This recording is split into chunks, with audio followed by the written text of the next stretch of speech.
Hello, welcome to the stream, everybody. This is Kermit Streamer. We've got enough gems to do a premier draft against humans, so we're going to do that. Last time we did really well with a Naya build. We would like something touching green, but I do also really like the crime pays decks. It just doesn't seem like they have enough gas for me to get there a lot of times. And it could be my playing, could be my drafting, and it could just be me not drawing good. Or a combination of all three. You never know. I drew really well for that Naya build. If you haven't seen it, the last one I posted, what's it called? Treasure Seekers, I think is what I called it. Fantastic. Just wouldn't say that most of the games were crazy, but I did have a few that were really interesting. Let's see, what does this Archangel of Tides do? Oh, they can't attack me as long as this is untapped. Unless they pay 1 for each. And they can't block whenever I'm attacking, unless they pay 1. Seems okay. But it is triple white, which is a strong commitment. That just seems like it's too hard to cast. I'm not going there. Good enough card, but then it's going to be really funny if what I take is a white card, because that's what we've got. So maybe we take, I think we take the green card, let somebody have white. So we've got to be real careful here and not go green-white, because we're giving somebody all the gear, all the gas to go white. So I'd say that Scalestorm Summoner may have been a better pick, especially now that I see Calamity. Calamity's just a game breaker. It was so funny in the games I played the other day. Every time Calamity hit the table, the board just was in one of those weird states where Calamity didn't matter. But usually, you can come up from behind with Calamity, because when you get to take your best creature and copy it, and attack with a 4/6 haste that they didn't see coming, like that should be pretty solid. Alright, so now, okay, splashing at Trained Earrings. I think we just take Giant Beaver. Let's try to say that we're solidly in green-red. I like Hellspur Botsy Boss, but honestly, the 2 mercenaries just, they're not as good as my Giant Beaver, I don't think. But this is a common. Alright. Well, we're gonna take the Hellspur Botsy Boss, just because it is technically worth 20 gems, and also hopefully we're gonna see another Beaver. I would take the Grizzly here. Grizzly seems to be a pretty key card, but getting a dual land is really good. People oftentimes underestimate the power of those dual lands. That basically means that instead of having even just one dual land, instead of having a curve that's unfavorable on your mana, your mana base, you all of a sudden have a pretty decent ability to make sure that you can actually play your cards. Yeah, Hellspur Brute is pretty good. Yeah, I think that's a solid pick. Oh, hey, look, we got the Scalestorm Summoner back. That's pretty good, although Hard Bristle Bandit is just a pretty key card.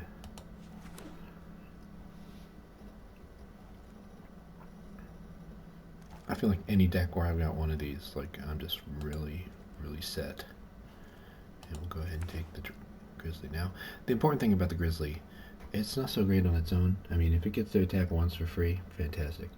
But the thing that's great about it is it turns your entire team trample, and if you're in red-green, like we are here, then when you can send your whole team over for trample, it's just nasty. Reach for the Sky. I like this and the red one more and more as the format's gone on. Resource Guide says it's a little bit pricey, but it does the job. I mean, generally speaking, you're gonna get to cast it out of nowhere, and you're not trading when you play this card. You're killing one of their decent things probably, and then you're going to attack back for a lot, especially if you're putting this on a trampler. Bristleback Pack Sentry is definitely really good here, but another thing that solidifies that men is not going to be a problem for me is just ever so slightly better, especially when we're probably going to see more of those 3/3s. You can generally get those. It's kind of weird, I think, with human players to see a Mirage Mesa going that late. Although, I mean, it really is an enabler for like a 3-color deck. You know, I am going to go ahead and grab this File Smasher. He may not make the deck, but we are looking to be going kind of some sort of mount outlaw mixture. And if we do that, then File Smasher can get pretty nuts pretty quick. Lava Boot's probably going to head over to the sideboard, but with the red-green, that's kind of the place where it can get a little scary. Ragish Crew actually could make the cut in a 3-color build. On your Desecrator, that's actually another one. Pillage the Bog. If we were more solidly in those colors. Another Beastbond Outcaster, another Hellspear Brute. Crimson Roundup's interesting. I don't think we're going to be that deck, but I want to go Paladin here. This may or may not be the right call. Probably a second Brute is better, but Paladin is just such a good card, and that's where I'm going to go.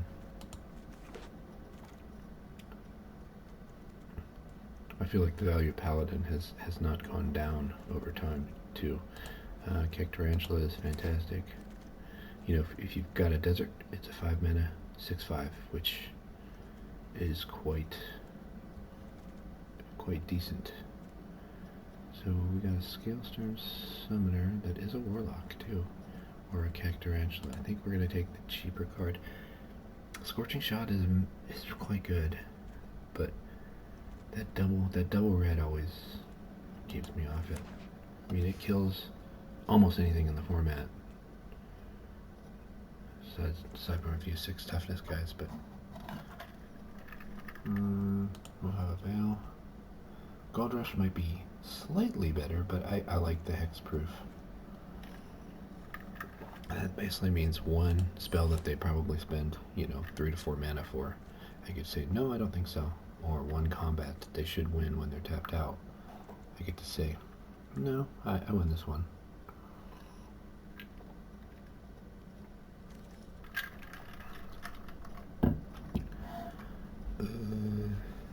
Not excited, but we'll play the Lackey. It's another mercenary. This is a version of things where you just play a bunch of these guys and then you can get power out a bunch of Hellspear Brutes really quickly. Nice thing too, I think, when you Calamity a Lackey, you can actually sacrifice it for its card draw / treasure ability. You end up needing to have a lot of mana to make that work, but Rakdos joins up. Wow, this is any creature. I don't know why people aren't high on that. That's decent. That's a decent upgrade. Skullcrack, player or planeswalker?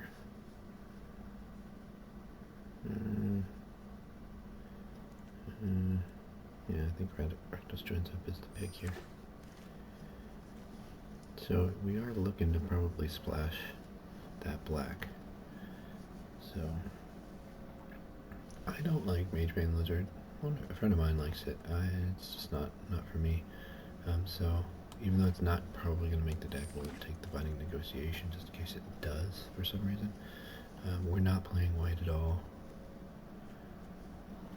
I mean, I still like Arid Archway. I think it's useful. I had this thing going the other day where I had 2 of them, and I would just bounce them just to get the scry every time. Because there's a point at, you know, turn 6 or so where more mana on the table just doesn't matter. Unless you're playing a specific type of deck. You know, like the Disinfer or the Intimidation campaign style deck. That kind of deck wants as much mana as possible because you want to be able to cast, commit a crime, cast, possibly even get to that point to where you commit a crime and cast Intimidation campaign once again.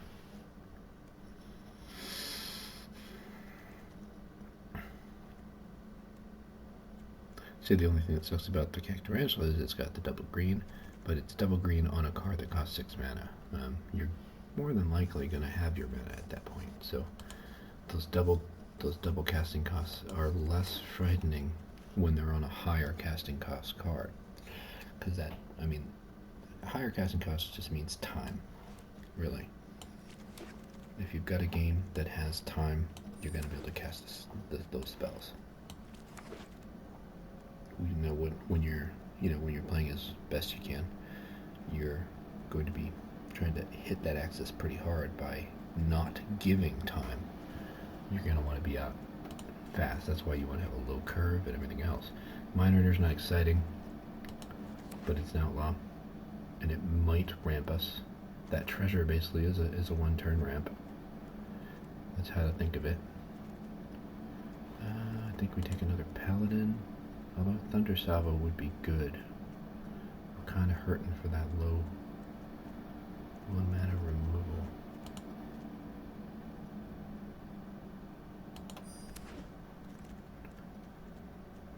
I'm not excited about Deadeye Duelist for this deck. I kind of think that card missed anyway, but Derailment's fine. So, we're in a little bit of trouble here, I think. I think we're probably looking for 3 decent creatures. 5 if we don't end up splashing the black. I'm pretty sure Rakdos Joins Up has a splash in that black though. And this guy does. Maybe not this, and probably this.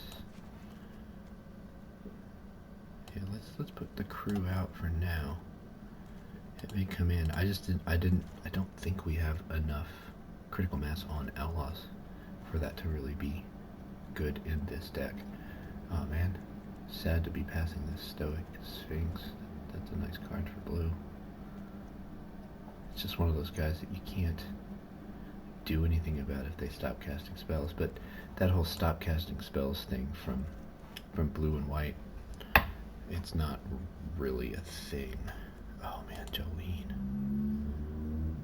was amazing for me in that Naya draft. I had 3 copies of her, so it was just like they would deal with it, and then another one would hit the table. They would deal with that one, and then the other one, or I would resurrect the first one. It was just like, you're not getting rid of my Jolene's, dude. Like, I'm just going to be making a treasure return. You just got to accept it and move on. You never know when a varmint could come in handy. There are very few ways to deal with enchantments this set. Varmint is one of them, and because it doesn't get played, most people never have an answer for enchantments.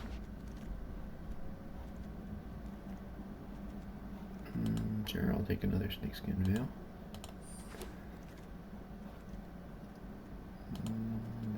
Slacky. So with 2 Hellspur Brutes, like, getting some of those cheap. Normally I would never want more than 1 of these in a deck, and it may even still be a mistake to have more than 1 in it. But getting to power out these guys, I mean, it's a big deal.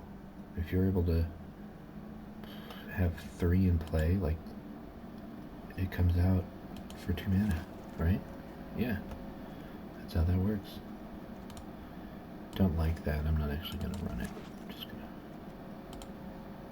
So we did end up getting 2 Bristlepack Sentries too. So one of the things I see with this deck that has me a little concerned is that it's a wannabe outlaw deck, but it doesn't actually have that many outlaws.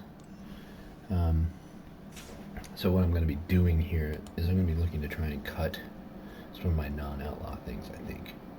And even though I like reach for this guy, I think that's going. Well, we did better on the outlaws than I thought.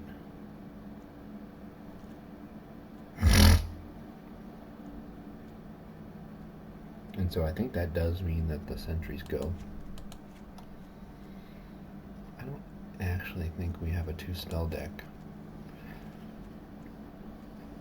And while I like the Lava Sphere boots, no, I think they're good. I think a brute wears those boots really well, especially when he gets to come in for super cheap. So that's good. Gold Pan was good in my other deck, but I'm wondering if it's really needed here.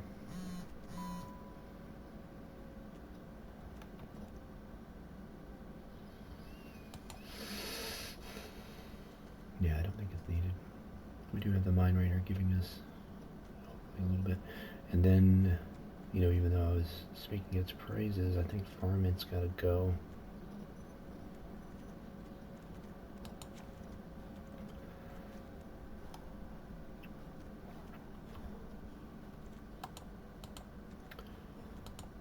Because of my 1s and 2s, I think I am going to try to make Brimstone Roundup work. This is basically so every time I play 2 spells in a turn, I get another mercenary. And that could be really instrumental here. All the outlaws I can get are going to power out these Hellspirit Brutes, and you know, if I had gotten the 3rd, then like that would be my game plan all the time, pretty much. But I still think I should be playing towards it, and I think Desecrator's not a good enough card to splash, even though it is also an outlaw. So we've got this going. There's a small chance we get to activate Rakdos Joins Up, the 2nd clause, because we have 2 legends. But I mean, the big thing here, I think, is the I mean, even if you're bringing back like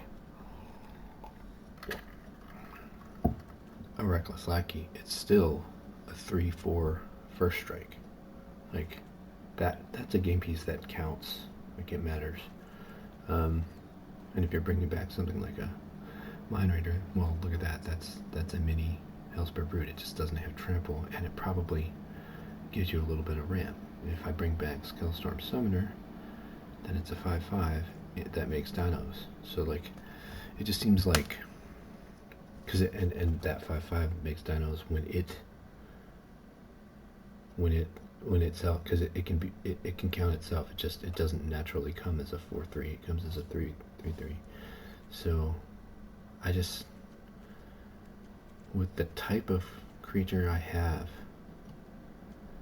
I mean, every one of these gets significantly upgraded whenever it comes in with Rakdos Joins Up. So, you know, we're hoping that it gets like a Hellspirit Brute or something, but it doesn't have to. It get any creature in our deck becomes really formidable when Rakdos Joins Up hits it. So that to me justifies the splash for sure. If we had that 2nd Bristling Backwoods, I think our mana would be in a slightly better spot. But I'm happy with this. Thing I worry about. Oh, we did get there on the creature count. So I thought we still had like 15, 14. And then let's see. So just one more check. Yeah, I think that's the way to go. We got this guy who probably actually plays like a 4.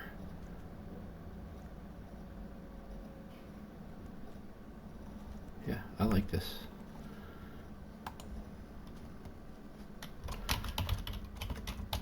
We'll just call this the Hellspirit Gang, because we are definitely going with a certain kind of Hellspirit kind of theme. And then after a break, actually I think we're just gonna have to play these matches some later time. So we'll just keep this up and post those matches later. Have a great day. Thanks for joining.